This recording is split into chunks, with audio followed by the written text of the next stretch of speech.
Hello friends, இந்த வீடியோவில் என்ன பார்க்க போனால் மடிப்பாக்கத்தில் வந்து பார்த்தீங்கன்னா என்னோடய அக்கா பையனுக்கு வந்து கல்யாணம் வந்து நடந்தது.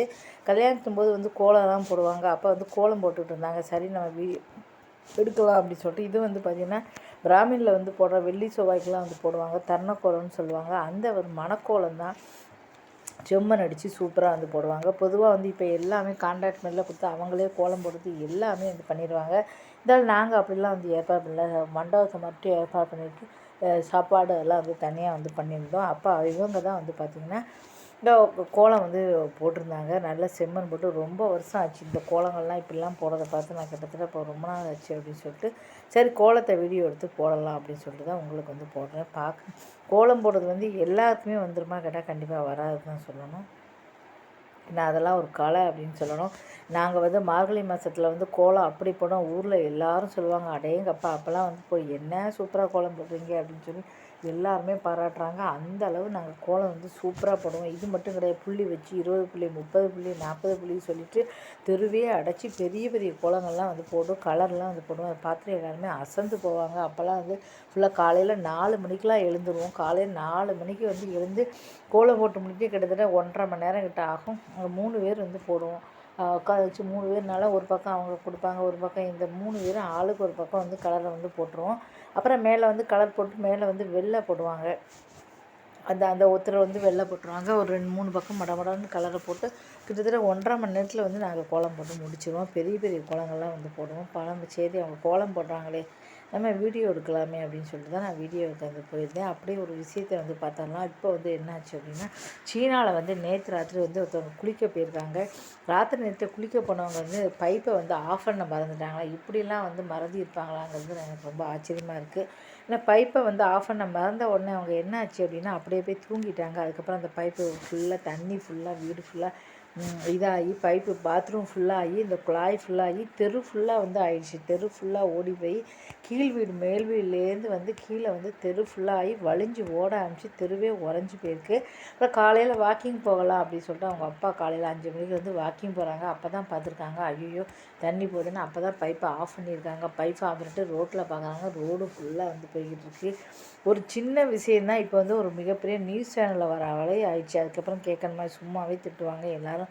திட்டாமல் இருப்பாங்களா? ரோடு ஃபுல்லாக இவங்களால ஒரு தெரு ரோடு ஒரு சின்ன விஷயம், ஒரு சின்ன விஷயத்தினால இவங்களுக்கு வந்து எவ்வளோ பெரிய பாதிப்பு ஏற்பட்டிருக்கு எல்லாருக்கும். என்றைக்குமே வந்து ஞாபக மருதி வந்து என்றைக்குமே இருக்குது அப்படின்னா 1க்கு 2 தடவை செக் பண்ணிக்கணும். தூங்குறதுக்கு முன்னாடி வந்து யோசிச்சுக்கோங்க. நான்லாம் தூங்குறதுக்கு முன்னாடி எல்லா சுவிட்சையும் ஆஃப் பண்ணியிருக்கேன். நான் பொதுவாக வந்து பார்த்திங்கன்னா பக்கத்து வீட்டில் இதில் கூட சொல்லுவாங்க, ராத்திரிலாம் யாரோ ஒருத்தவங்க மோட்டரை போட்டாங்க, ஆஃபே பண்ணலை, யாரோ மோட்ரு நான் சொன்னேன். நான்லாம் அப்படி ஒரு நாள் பண்ண மாட்டேன். எனக்கு நைட்டு வந்து செக் பண்ணுற பழக்கம் இருக்குது அப்படின்னு நான் சொல்லுவேன். அந்த மாதிரி எப்போவுமே என்ன பண்ணேன், ராத்திரி தூங்குறதுக்கு முன்னாடி நம்ம வீட்டில் கீசர் இருக்கும், நம்ம வீட்டில் மோட்ரு இருக்கும், எல்லா சுவிட்சும் ஆஃப் பண்ணியிருக்கா அப்படின்னு ஒரு செக் பண்ணிக்கணும். இப்போ இந்த டிவி, அப்புறம் மோட்ரு, கிச்சன், அதுக்கப்புறம் வந்து பின்னால் வாஷிங் மிஷின் நிறைய சாமான் வச்சுருக்கோம். ராத்திரி கூட போயிடுச்சுன்னா கண்டிப்பாக வந்து திடீர்னு வந்து தீ வரக்கூட வாய்ப்புகள் இருக்குது. இப்போ பாருங்கள் ஃபேன் போட்டுக்கிட்டே இருந்தேன், திடீர்னு இந்த ஃபேன்லேயும் சத்தம் வருதுன்னு பார்த்தா தீ பிடிச்சி அப்படியே புகையாக வருது. உடனே டக்குன்னு ஆஃப் பண்ணிட்டேன். இந்த மாதிரி ராத்திரியில் நீங்கள் போட்டுகிட்டே இருந்தால் ரொம்ப நேரம் என்னாச்சு தீ பிடிச்சி வந்து அப்படியே வீட்டில் கூட வந்து புகை வந்து வர ஆரம்பிச்சிடும். அதனால் என்றைக்குமே நீங்கள் ஜாக்கிரதையாங்க. ராத்திரி தூங்குறதுக்கு முன்னாடி எல்லாமே ஆஃப் பண்ணியிருக்கா அப்படின்னு வந்து எங்கள் வீட்டுக்காரரும் அடிக்கடி குழாயை வந்து இப்படி தான் மறந்துடுவார். உடனே இப்போ நான் போய் வந்து அதே பார்த்துப்பேன், கீசர் எல்லா சுவிட்சும் ஆஃப் பண்ணியிருக்கா, அப்புறம் வந்து பாத்ரூமில் பைப்பெலாம் இருக்கா. யாருமே வீட்டை விட்டு வெளியில் போகிறீங்க அப்படின்னாலும் செக் பண்ணிக்கோங்க, பைப்பெலாம் ஆஃப் பண்ணியிருக்கா. 1க்கு 2 தடவை கேஸ் ஆஃப் பண்ணியிருக்கா. ஃபஸ்ட்டு கேஸ் சிலிண்டரை வந்து சில பேர் ஆஃப் பண்ண மறந்துடுவாங்க. சுவிட்சு அது இது ஏசி எல்லாமே ஆஃப் பண்ணி போட்டிருக்கீங்களா, எல்லாமே 1க்கு 2 தடவை செக் பண்ணிக்கோங்க. செக் பண்ணுறதால நம்ம வந்து குறைஞ்சிட மாட்டோம். கண்டிப்பாக நீங்கள் செக் பண்ணணும். இப்போ வந்து சும்மா அப்படி கோலம் நீங்கள் பார்த்தீங்கன்னா போர் அடிக்கும் அப்படிங்கிறதுக்காக ஒரு விஷயத்தை வந்து உங்களுக்கு நான் சொல்லியிருக்கேன். அதனால் என்றைக்குமே வந்து பார்த்திங்கன்னா திருமணத்துக்கு வந்து கோலம் போடுறவங்க வந்து திருநெல்வேலியிலேருந்து வந்து நாங்கள் வந்து சென்னையில் தான் வந்து பண்ணோம். ஏன்னா இந்த பொண்ணு வந்து ராஜஸ்தானை சேர்ந்த பொண்ணு, அவங்களுக்கு திருநெல்வேலி வரை கஷ்டமாக இருக்குது அப்படின்னு சொன்னாங்க. அதனால் சென்னையிலே மேரேஜ் வச்சுட்டோம். நாங்கள் எங்கள் ஊர் பக்கம் வச்சுருந்தா இன்னும் வந்து சூப்பராக இருக்கும். இங்கே திருநெல்வேலி பக்கம் வச்சுருந்தா இன்னும் ஒரு நிறைய வசதிகள் வந்து கிடச்சிருக்கும். ஆனால் இவங்களுக்காக தான் வந்து நான் வச்சுருந்தோம். இப்போ வந்து இந்த நியூஸை பார்த்ததுனால தூங்குறதுக்கு முன்னாடி ஆஃப் பண்ணி வைங்க. அடுத்தது ஒரு நியூஸ் வந்து பார்க்க போகிறோம். ஏன்னா சும்மா பார்க்கறது போர் அடிக்கும் உங்களுக்கு. அதனால பேசிக்கிட்டே பார்த்தா ஃபுல்லாக பார்ப்பீங்க. அந்த செய்தியை பார்க்கணும் அப்படின்னு இருக்கும். ஃபுல்லாக பார்ப்பீங்க. இப்போ வந்து அடுத்த நியூஸ் என்ன அப்படின்னா வந்து பார்த்திங்கன்னா, நேற்று வந்து மத்திய பிரதேசம் வந்து காட்டுப்பகுதி பக்கம் தான் அங்கன்வாடி மையம் வந்து இருந்துருக்கு. முக்கியமான நியூஸு, கண்டிப்பாக வந்து தெரிஞ்சுக்கோங்க.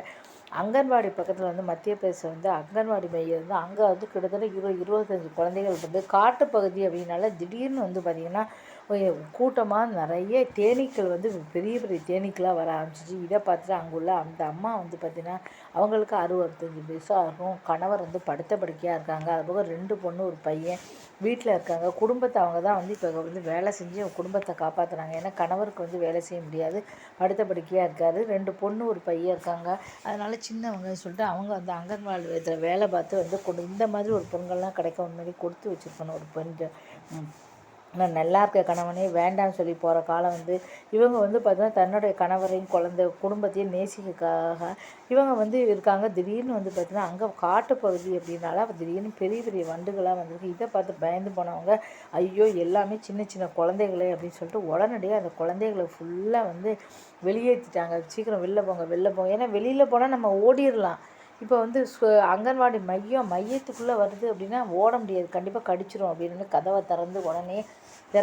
உடனே அந்த 20 பிள்ளைகளையும் வந்து வெளியில் அனுப்பிட்டாங்க. வெளியில் அனுப்பினவங்க என்னாச்சு, அந்த 20 பிள்ளைகள் வெளியில் வந்து ஓடி தப்பிச்சிருச்சு சொல்ல, யாருக்கும் எந்த காயமும் இல்லை. ஆனால் என்னாச்சுன்னா கூட்டமாக வந்து தேனீகள் வந்து பார்த்திங்கன்னா அப்படியே இந்த அம்மா வந்து கொட்ட ஆரம்பிச்சிருச்சு. உடம்பு ஃபுல்லாக கொட்டினோடனே வழியில் துடிக்க ஆரம்பித்தாங்க. அப்படியே கீழே விழுந்தவங்க அப்படியே இறந்து போயிட்டாங்க. அது விஷம் வென்று நம்ம சின்ன மருமகள் அப்படிங்கிற சீரியல் விஜய் டிவியில் பார்த்துருந்தா கூட தெரியும்.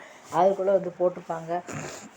விஷ வண்டுகள் வேகமாக வந்து பறந்து வந்து எல்லாரையும் கொட்டிடும். அப்புறம் ஏதோ மருந்து ஒன்று சொல்லுவாங்க, அது கொட்டினா வந்து இறக்க சொல்லி அப்புறம் தமிழில் ஏதோ மருந்து கொண்டு அதெல்லாம் உண்மை தான் போல் இருக்குது. நான் கூட சும்மா கதைக்காக தான் எடுத்திருக்காங்க அப்படின்னு நினச்சேன். இப்போ அந்த மாதிரி விஷ வண்டுகள் தான் வந்து கொட்டியிருக்கு. உடனே அந்த அம்மா அப்படியே கீழே வந்துட்டாங்க. இந்த பிள்ளைகள் வந்து எல்லாம் ஓடி வந்து அங்கே போய் சொல்லியிருக்கு. சொன்ன உடனே ஊர்க்காரங்க எல்லாரும் திரண்டு வந்து பார்த்துருக்காங்க. அந்த அம்மா வந்து கீழே வந்துட்டாங்க. அந்த அம்மாவை சிவச்சு பார்த்துல அந்த அம்மா அந்த இடத்துல இறந்து போயிட்டாங்க.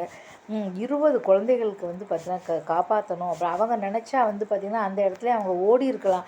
நீங்களாம் ஓடி வாங்க அப்படின்னு சொல்லிட்டு அவங்க ஓடி இருக்கலாம். ஆனால் அவங்க அப்படி ஓடலை. 20 குழந்தைகளும் காப்பாற்றணும், அந்த குழந்தைகளுக்கு எதுவுமே வரக்கூடாதுன்னு சொல்லி 20 குழந்தைகளும் காப்பாற்றி பத்திரமா வெளியில் அனுப்பினதால் அவங்களால வந்து தப்பிக்க முடியல. தன்னோட உயிரை கொடுத்து வந்து பார்த்திங்கன்னா அந்த குழந்தைகளோட உயிரை வந்து காப்பாற்றிருக்காங்க. இந்த மாதிரிலாம் வந்து கிடைக்கிறது உண்மையிலே வந்து கொடுத்து வச்சுருக்கணும்னு சொல்லலாம். தான் உயிர் போனால் கூட பரவாயில்லை. ஏன்னா அவங்க குடும்பத்தையே வந்து காப்பாற்றிட்டு இருக்காங்க. கணவர் அவங்க குடும்பம் வந்து காப்பாற்றிட்டு இருக்காங்க. அவங்க வந்து தன் உயிர் போனால் கூட பரவாயில்ல, இந்த குழந்தைகளுக்கு எதுவும் ஆகக்கூடாதுன்னு நினைக்கிறாங்க பாரு.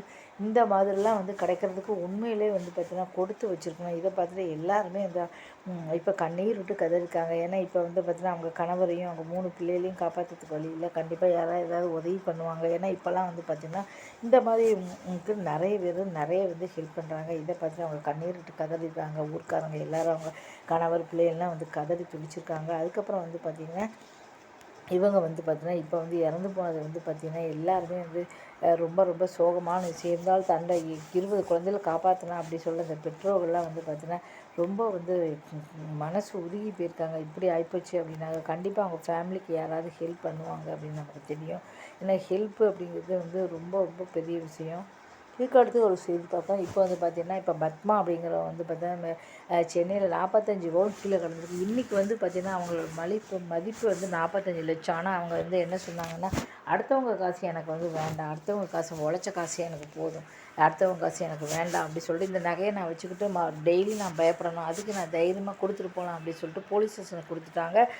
உரியவற்றை வந்து 45 லட்சத்தை கூட கொஞ்சம் கூட ஒரு மதிக்காமல் யாரோ தூக்கி வந்து வீசியிருக்காங்க. உரியவர் வந்து வாங்கிட்டாங்க. எப்படி பொறுப்பு இல்லாமல் இருக்காங்க பாருங்கள்.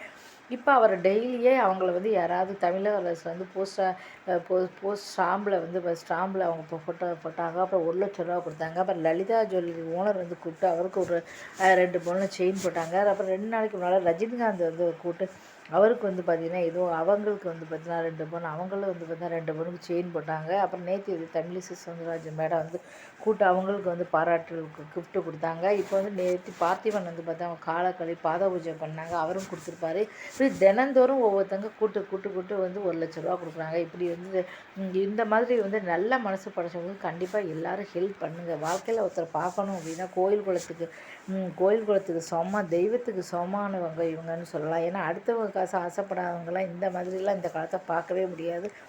கண்டிப்பாக இந்த மாதிரி வந்து அவங்க வந்து பெருக்கிறது இருக்காங்க அடுத்தவங்க மனசை. இவங்கெல்லாம் வந்து கோபத்துக்கு சமம், தெய்வத்துக்கு சமம். இந்த மாதிரி நல்ல மனசு படைச்சவங்கலாம் பாத பூஜையா தெய்வத்துக்கு சமம்னு சொல்லலாம். இவங்களுக்கு இப்போ டெய்லி வந்து எல்லாருமே பெரிய எல்லாரும் கூட்டு கொடுத்துருக்காங்க. இப்படியே ஆளுக்கு நீங்கள் ஒரு பவுன் கொடுத்தீங்கன்னா அவங்களுக்கு வந்து அந்த 45 பவுனே கிடச்சிடும். அவங்களுடைய வாழ்க்கை வந்து இந்த மாதிரி நல்ல மனசு உள்ளவங்களுக்கு கண்டிப்பாக வந்து பணக்காரங்களை ஆக்காது நம்ம கடமை. கண்டிப்பாக இவங்க வந்து பார்த்திங்கன்னா நல்ல மனசுக்கு நல்லது கிடைக்கும் அப்படின்னு சொல்லுவாங்க. இப்போ எல்லாருமே கூட்டு அவங்களுக்கு விருந்து கொடுக்குறாங்க, கிஃப்ட்டு கொடுக்குறாங்க. டெய்லி வந்து பார்க்குறோம். இதை எல்லாருமே வந்து பாராட்டியிருக்காங்க. கண்டிப்பாக வந்து பார்த்திங்கன்னா நம்ம கோயிலுக்கு போகிற தெய்வம் வந்து கர்மனால் நடமாடும்னு சொல்லுவாங்க. அதுதான் வந்து பத்மா அப்படின்னு சொல்லலாம். அந்த தெய்வம் தான் இவங்க அப்படின்னு வந்து சொல்லலாம்.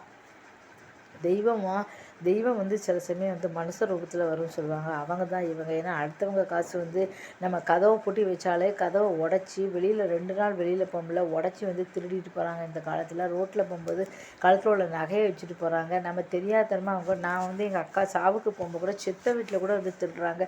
கேவலமான ஒரு ஜென்மங்கள். கண்டிப்பாக அங்கே யார் இருப்பாங்கன்னா உறவுக்காரங்க தான் இருப்பாங்க, தெரியும். இப்போ எங்கள் அக்கா இறந்து போனேன். அப்போ உறவுக்காரங்க தான் இருந்தாங்க. நான் பேக்கை வச்சுட்டு கையை கழுவிட்டு வந்து பார்த்தேன் 2000 பணத்தை அப்படியே எடுத்துட்டாங்க.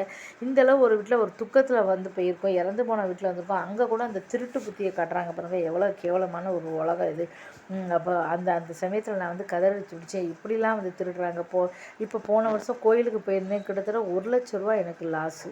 ஏன்னா வந்து பார்த்தீங்கன்னா அதில் புதுசாக என் பொண்ணுக்கு வாங்கின மொபைலு, என்னோடய மொபைலு, அப்புறம் இயர்ஃபோனு, சாவி, பைசான்னு கிட்டத்தட்ட 1,00,000. இப்படி வந்து எங்கே போனாலும் திருட்டாக இருக்குது. இந்த நேரத்தில் வந்து பார்த்தீங்கன்னா கீழே கிடச்ச நகையை எடுத்தால் யாருக்குமே எதுவுமே தெரியாது. இப்போ கம்ப்ளைண்ட் கொடுத்தது கூட ஒன்றுமே பண்ண முடியாது. நான் எங்கே போட்டேன் எனக்கு தெரியலைன்னா இவ்வளோ பெரிய இடத்துல எங்கேன்னு தேட முடியும் அப்படின்னா அவரால் எதுவுமே செய்ய முடியாது. இருந்தாலும் நேர்மையாக வந்து கொடுத்துருக்காங்க பாருங்கள்.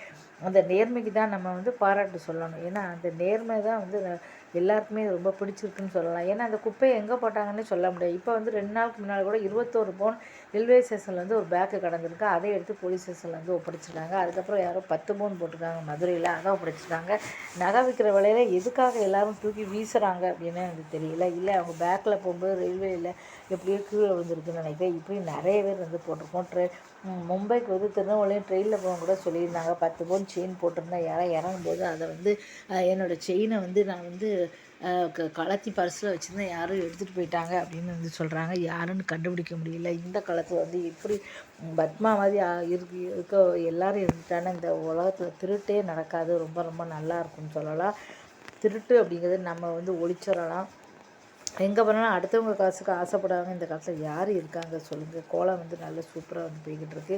உங்களுக்கு வந்து போர் அடிக்கும் அப்படிங்கிறதுக்காக 2 கதையை வந்து சொன்னேன். ஒன்று வந்து பத்மாவோட நேர்மையை பாராட்டி ஒரு விஷயம் வந்து உங்களுக்கு சொல்லியிருக்கேன். அடுத்தது வந்து பார்த்திங்கன்னா தன்னோட உயிரே வந்து கொடுத்தவங்க அந்த அம்மாவோட சொல்லியிருக்கேன். இப்படி வந்து தொடர்ந்து உங்களுக்கு சொல்கிறதுனால நீங்கள் வந்து கோலம் வந்து உங்களுக்கு தெரியாது. அந்த கதையை இப்போ கேட்டுக்கிட்டே நீங்கள் வந்து கோலத்தை வந்து பார்த்துக்கலாம். ராத்திரி வந்து கோலம் போட்டு முடியும் போது மணி எத்தனை அப்படின்னு பார்த்தீங்கன்னா கிட்டத்தட்ட மணி எத்தனை ஆயிடுச்சு அப்படின்னா வந்து பார்த்திங்கன்னா ஒரு 2-3 மணி ஆகிப்போச்சு. இருந்தாலும் சரி மறுநாள் கல்யாணம் நான் தான் பண்ணி வைக்கணும் அப்படிங்கிற 12 மணிக்கெலாம் நான் போயிட்டேன். இல்லை எனக்கு அது வரைக்கும் தான் இருந்தேன். கோலம் 12 மணி இருந்தேன். வீட்டுக்காரர் வந்து காலையில் 5 மணிக்கு இருந்திருக்கணும் அப்படின்னு சொல்லிட்டு சரி நீங்கள் போயிட்டு வாங்க அப்படின்ட்டாங்க. நான் போயிட்டேன். இப்போ 3 மணி வரையும் வந்து அவங்க வந்து கோலம் போட்டுருந்தாங்க. அவங்க சொன்னாங்க கோலம் போட்டு, ஏன்னா இங்கே ஒரு இடத்துல கோலம் போட்டு முடிச்சுட்டு திருப்பி மண்டபத்துக்குள்ள ஒரு இடத்துல வந்து கோலம் போட்டிருக்காங்க. அதனால் இப்போ எல்லாமே மொத்தமாக வந்துடுறாங்க. இப்போ கான்ட்ராக்ட்டு முறையில் அவங்களே கோலம் போட்டுறாங்க. எல்லாமே அந்த ஆட்கள் வச்சு எல்லாமே செய்கிறாங்க. பணம் இருந்துச்சுன்னா கையில் கொடுத்துட்டு போயிட்டே இருக்கலாம். அப்படிலாம் வந்து இப்போ வசதிகள் வந்து வந்துருச்சு. அந்த வீடியோ பிடிச்சா மறக்காமல் சேனலில் சப்ஸ்கிரைப் பண்ணி லாஸ்ட் வரையும் கோலத்தை வந்து பாருங்கள். ரொம்ப சூப்பராக வந்து இருக்கும். இவ்வளோ நேரம் பேசணும்னு எனக்கு தொண்டை வலிக்குது. நன்றி. தொடர்ந்து நான் போடுற எல்லா வீடியோவையும் வந்து பாருங்கள். ஏன்னா வந்து நிறைய வீடியோக்கள் வந்து போட்டிருக்கேன். மானிட்டைசேஷன் வந்து போன வருஷம் வந்து பார்த்தீங்கன்னா கேன்சல் ஆகிடுச்சு. அதுக்கப்புறம் இன்னொரு சேனல் இருக்கிறதுனால நான் அதை தான் கொஞ்சிட்டு இங்கே வரவே முடியல. அப்புறம் என்னாச்சு, அதுவும் கேன்சல் ஆகிடுச்சு. சரி கேன்சல் ஆகிடுச்சின்னு தான் பார்த்தேன். அப்போ வெறும் 600 தான் வாட்ச் ஹவர்ஸ் இருந்தது. சரி அப்போ இந்த சேனலில் நம்ம சரி பண்ணலாம் அப்படின்னு சொல்லிட்டு அந்த சேனலில் வந்து நான் எல்லாம் டெலிட் பண்ணதுனால சரி இந்த சேனலை சரி பண்ணலாம்னு சொல்லிட்டு அங்கேருந்து இந்த சேனலில் வந்து வந்தேன். கிட்டத்தட்ட இப்போ 3600 நான் கொண்டு வந்துட்டேன். 400 வாட்ச் ஹவர்ஸ் தான் எனக்கு பாக்கி.